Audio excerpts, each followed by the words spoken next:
Au terme d'une visite officielle de 48 heures en République de Côte d'Ivoire, le chef de l'État, son Excellence le général Mamadi Doumbouya, a rencontré ce mercredi 18 juin 2025 la communauté guinéenne résidant dans ce pays frère.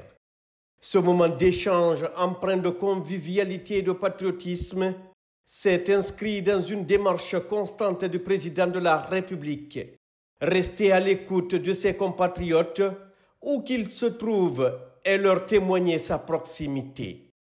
Prenant la parole, l'ambassadeur de la Guinée en Côte d'Ivoire, Alseni Moba Sylla, s'est réjoui de la visite du président de la République en terre ivoirienne. Il a également mis à profit cette rencontre pour se féliciter de l'excellence des relations entre la Guinée et la Côte d'Ivoire, deux pays liés par l'histoire, la géographie et des liens humains très profonds. La communauté guinéenne de Côte d'Ivoire retient que c'est grâce à vous que le concitoyen n'est plus obligé d'aller jusqu'à Conakry pour se doter d'un passeport. C'est vous qui avez dit que quand un citoyen de la diaspora est atteint, c'est les 13 millions de Guinéens qui sont atteints. Vous avez mis la diaspora très haut.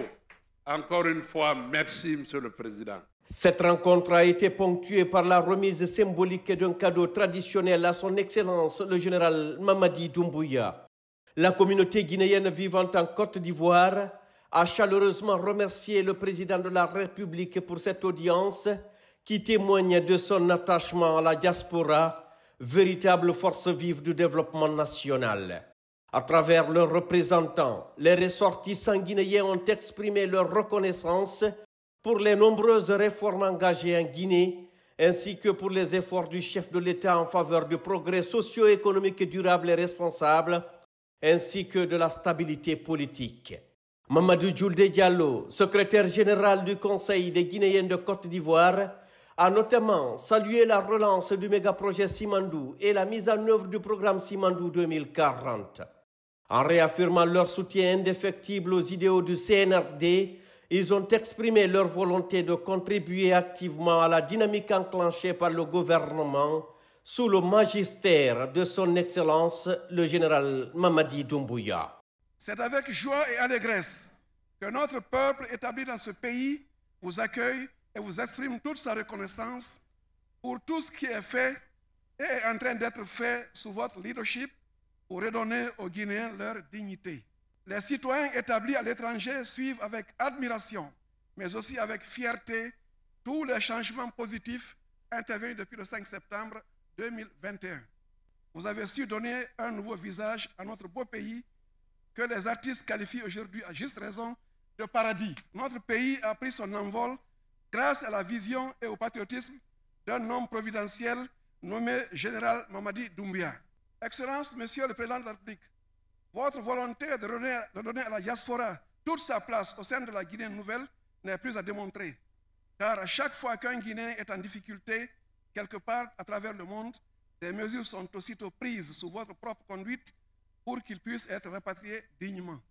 En retour, le ministre des Affaires étrangères, de l'intégration africaine et des Guinéens établis à l'étranger, Dr Maurice Sanda Kouyaté, au nom de Monsieur le Président de la République, a salué la contribution de ses compatriotes à l'image de marque de la Guinée à l'étranger et les a encouragés à continuer d'être des ambassadeurs de la paix, de l'unité et du travail bien fait. Il a réitéré la détermination de l'État guinéen à renforcer les mécanismes d'appui à sa diaspora en reconnaissant son rôle crucial dans la construction nationale.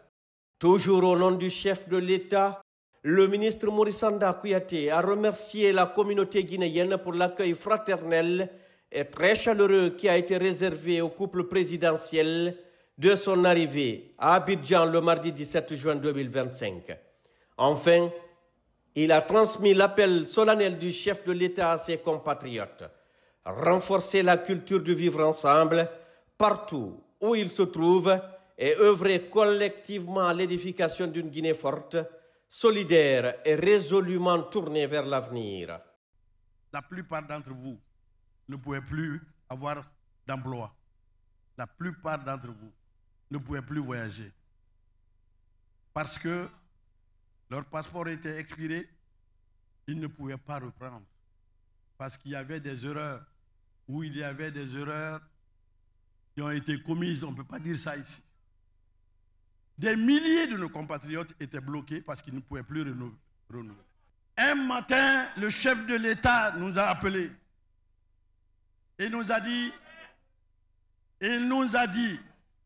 je ne peux pas laisser des milliers de Guinéens être des apatrides. À partir d'aujourd'hui, je prends la décision de mettre à plat toutes ces anomalies et permettre à chaque Guinéen de prendre un passeport sans restriction.